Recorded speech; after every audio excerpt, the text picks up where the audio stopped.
욥의 친구들에게 욥은 다른 말을 기대했었습니다. 그러나 그 친구들은 어느 누구도 욥에게 진심 어린 위로와 공감을 가지지 못했습니다. 오히려 서로 간에 군대가 교대로 적군을 공격하듯이 쉴 틈 없이 일방적으로 욥을 몰아세웠습니다. 그럼에도 욥은 이 고난의 모든 것이 자신에게 있지 않음을 계속해서 그는 탄원하고 있습니다. 오직 이 고난은 하나님께 있다라는 것이지요. 그러면서 오히려 하나님께서 그를 허르시고 그를 죽임으로 그의 희망이 나무 뽑히듯 뽑혔다라고 얘기를 하고 있는 것입니다. 참 안타까운 순간입니다. 하나님이 모든 것을 주관하시고 있기 때문에 우리에게 오는 고난도 하나님이 주시는 것이고, 또한 그 고난에서 구원을 얻는 것도, 승리하는 것도 하나님께로부터 나오는 것입니다. 욥은 그 사실을 알았습니다. 그리고 더 이상 그에게는 하나님의 자비와 은혜가 있지 않다라고 생각하고 있는 것이지요. 여러분, 참 우리가 지속적으로 우리가 보고 있는 내용은 하나님의 그 강력한 손길의 능력을 보고 있어요. 사람이 아무리 세상에서 날고 겨도요, 하나님의 계획과 하나님의 그 손길을 이길 수가 없는 것이지요. 그러니까 진심으로 하나님의 그 손에서 우리가 징계나 심판을 받게 된다면 그 민족, 그 사람들은 결코 소망을 가질 수가 없는 거예요. 이스라엘이 출애굽을 할 때 애굽에 내린 10가지의 재앙을 기억해 보십시오. 그렇게 뛰어난 문화와 또한 힘이 있었습니다. 탁월함이 있었습니다. 그러나 그들은 하나님의 그 10가지 재앙 중 한 가지도 이겨내지 못했던 것을 보게 됩니다. 하나님께서 징계하시고 심판하시면 결코 그 손을 벗어날 수 없는 것이고 아무런 희망과 소망도 가질 수가 없는 것입니다. 여러분, 우리는 여기서 항상 그러므로 우리의 모든 삶 속에서 그 문제를 해결하기를 원한다면, 우리의 그러한 고난과 불안과 두려움에서 벗어나기를 원한다면 우리는 하나님께 간구할 수밖에 없다는 사실입니다. 더 나아가서는 이처럼 절망적이고 그 어두운 상황 속에서 철저히 그가 소외되고 그 누구의 도움도 받을 수 없는 그 순간에 그럼에도 하나님께 끝까지 간구해야 한다는 거예요. 우리가 아주 긴 터널, 어둠의 긴 터널에 갇힌 것 같은 느낌을 받을 때가 있어요. 아무것도 보이지 않고 또한 앞도 보이지 않고 빛 한 줄기 없는 그곳에 정말로 그것을 통과해야지만 이것을 벗어날 수 있는데 감을 모르겠는 것이죠. 그러나 그때도 우리는 끝까지 하나님을 불러야 돼요. 왜? 나를 구해주실 수 있고 내 음성을 듣는 분은 오직 하나님밖에 없기 때문에 그렇습니다. 오늘 이 시간 여러분, 다시 한번 우리의 어떠한 순간과 우리의 어떠한 그런 상황의 모습 속에서도 정말로 우리가 그 긴 터널에 그 적막하고 어두운 그 두려움의 그 중간, 절정의 순간에 있을지라도 우리는 그곳에서 진심으로 빛을 보기를 원하고 그 터널의 끝을 통해서 하나님께서 우리에게 예비하신 그 놀라운 그 은혜를 체험하기를 원한다면 우리는 하나님을 불러야 돼요. 아니, 우리에게 그러한 소망이 없을지라도 우리가 분명히 기억해야 될 사실은 그 어둠의 긴 터널에는 끝이 있다라는 거예요. 여러분, 절대 끝나지 않을 것 같지만 하나님의 예정하심을 통한 그 선하고 아름다운 때를 통해 그 끝이 우리에게 주어짐을 기억하십시오. 그러므로 우리는 다시 인내하며 소망해야 됩니다. 그러나 우리의 의지와 우리의 생각으로는 도저히 불가능한 것이지요. 오직 우리가 하나님을 철저하게 부르고 의지할 때만 가능하다라는 거예요. 그러나 오늘 욥은 하나님을 부르고 간구하지만 하나님을 의지하지만 의지할 수 없고 그 응답이 메아리처럼 그냥 울려 퍼지기만 하는 거예요. 아무도 안 듣는 것 같죠. 그런데 오늘 참 안타까운 모습을 한 가지를 더 보게 됩니다. 그게 뭐냐? 바로 욥이 철저히 혼자가 되었다라는 거예요. 여러분, 세상에서 가장 힘들 게 뭘까? 외로운 거 아닙니까? 우리가 돈을 잃을 수도 있어요. 건강을 잃을 수도 있어요. 그런데 참 우리가 수고하고 힘들 때 오늘 하루를 마감하며 내 앞에 삶이 너무나 무너지고 어려울 때 여러분, 우리 옆에 자고 있는 우리의 남편과 아내 혹은 우리의 자녀들의 모습을 보신 적이 있습니까? 그래, 살아야지. 얘네들 때문에 살아야지. 그래, 우리 가정이 있잖아. 여러분, 참 힘들 때 사람이 우리에게 힘이 될 때가 있어요. 아무런 도움이 되지 못하고 오히려 내가 더 부양해야 되고 내가 더 책임져야 되는 그 무거운 짐이 있음에도 혼자가 아니라 우리이기 때문에 우리 가족이고 우리 식구이기 때문에 그래, 내가 더 힘내야지.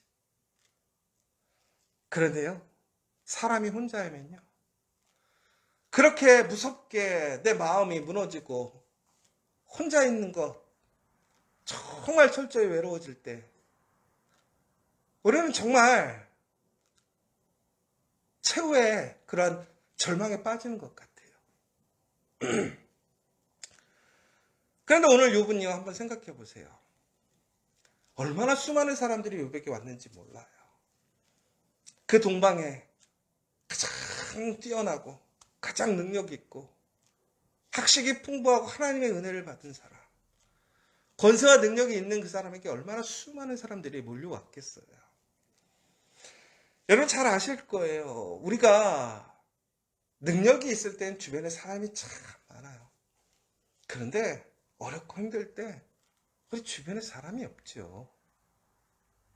그런데 단순히 그 모습이 아니에요. 오늘 욥에게는 욥이 정말 사랑하고 아끼고 그가 헌신하며 돌보았던 그 수많은 사람들이 욥을 외면하는 거예요. 욥을 떠나가는 거예요.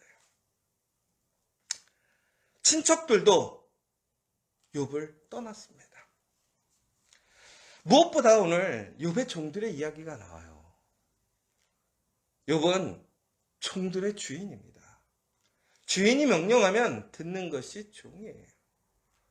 오늘 욥의 상태가 어땠든 간에 이미 종들은 욥의 소유이기 때문에 욥과 운명을 같이 할 수밖에 없어요. 그런데 오늘 말씀을 보면 그 종들이 어떻게 되어 있습니까? 그 종들마저 주인의 명령을 듣지 않는 거예요. 오히려 주인을 낯선 사람으로 여기고 타국 사람이 되었다라는 거예요. 주인이 부르는데 종이 대답을 하지 않는데요. 오히려 내 입으로 그에게 간청하여야겠구나. 종에게 애거를 한다는 거예요.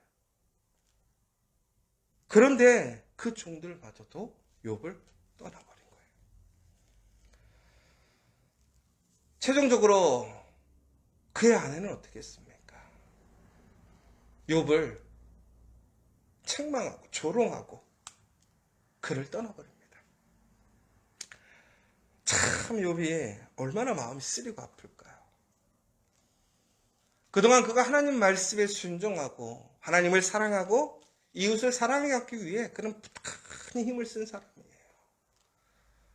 공의와 정의로 하나님의 신실하신 사랑을 함께 나누기 위해 힘썼던 사람이에요.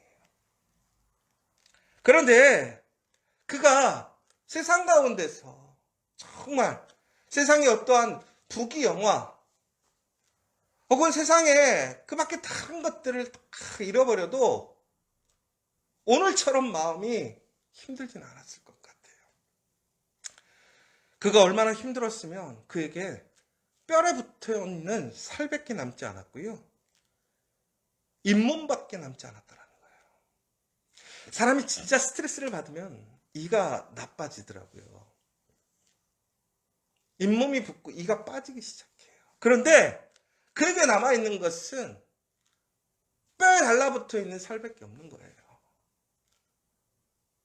우리가 피가 마른다고 그러잖아요. 이가 다 빠진 상황이에요. 철저히 혼자 되고 외롭고 그 마음에 공허만 있는 것이죠. 여러분, 그런데 우리가 이러한 인생 속에서 우리의 인생 가운데 이처럼 혼자일 때를 느낄 때가 있어요. 누구한테도 얘기할 수 없는 나의 아픔, 어려움이 있을 때가 있어요. 정말 철저히 혼자 있을 때, 그 누구도 나를 돌보지 않고 나에게 관심을 가지지 않을 때, 우리는 정말 삶을 포기하고 싶습니다. 그래서 그렇게 삶들을 포기하는 사람들이 많이 있어요. 그러나 여러분 기억하십시오. 모두가 떠난 그 자리, 그 누구도 나의 소리에 귀 기울이지 않고 나 혼자 그 긴 터널에 혼자 남아있는 것 같고 나의 소리만 그저 메아리처럼 울려 퍼지는 그 순간 나는 혼자가 아니라는 사실이에요. 하나님께서는 끝까지 나와 함께하고 계심을 기억하시기 바랍니다. 우리 눈에 보이지 않지만, 우리는 하나님을 느끼지 못하지만, 나의 소리는 그냥 메아리처럼 울려 퍼지는 것 같지만 하나님은 우리의 그 모든 소리에 귀 기울이시고, 하나님은 그 어두움 속에서 내가 보지 못하는 그의 앞길을 모두 다 또한 예비하시고 준비하셔서 그 어둠 속에서도 그 길을 걸어가 전국에는 그 터널의 끝가운데 하나님께서 준비하신 놀라운 그 은혜에 참여하시게끔 하나님은 오늘도 나를 이끌어가고 계심을 믿으시기 바랍니다. 오늘 내가 살아있다라는 것 자체, 그 생명 가운데 하나님이 있음이 증거예요.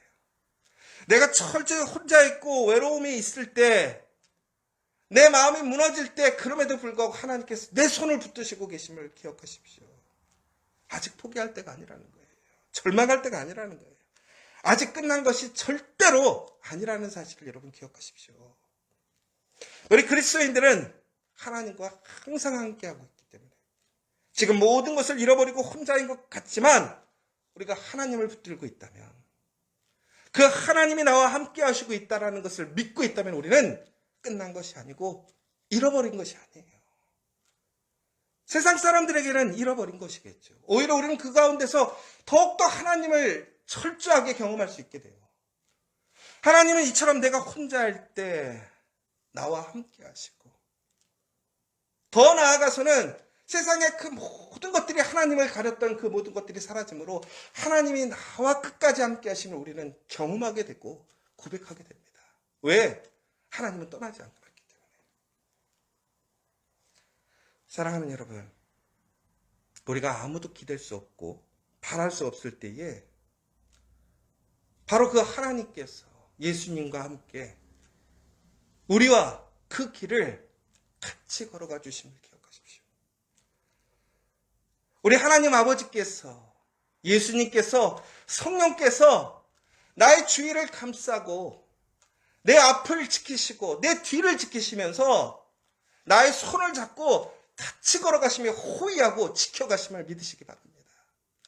여러분의 손이 비어있는 것이 아니에요. 여러분 항상 그때마다 주먹을 꽉 쥐고 나의 손을 붙들어 주시는 그 하나님과 예수 그리스도, 성령께서 내 앞길을 예비하시고 넓히시는 그 사실을 기억하시기 바랍니다. 여러분, 다시 한번 그 힘들고 어려울 때 모든 사람들이 떠날 때 우리는 절망하는 것이 아니에요. 오히려 더욱더 철저하게 하나님과 더욱더 친밀하게 직접적으로 얘기할 수 있는 기회가 왔다라고 기억하시기 바랍니다. 여러분, 모든 사람들이 떠나도 하나님은 떠나지 않았기 때문에 오히려 우리는 하나님께 집중할 수 있는 시간이에요. 하나님을 더욱더 경험할 수 있는 시간이에요. 오히려 그것이 우리에겐 새로운 기회가 될 것이고 새로운 놀라운 은혜의 역사를 일으킬 줄 믿으시기 바랍니다. 모두 떠나도 예수님은 떠나지 않습니다.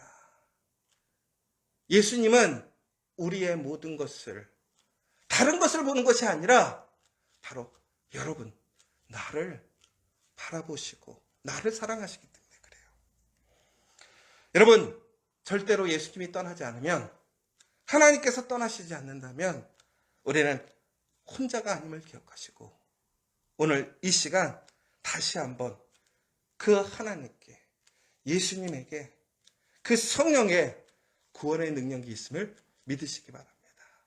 여러분, 이 사실을 믿으십니까?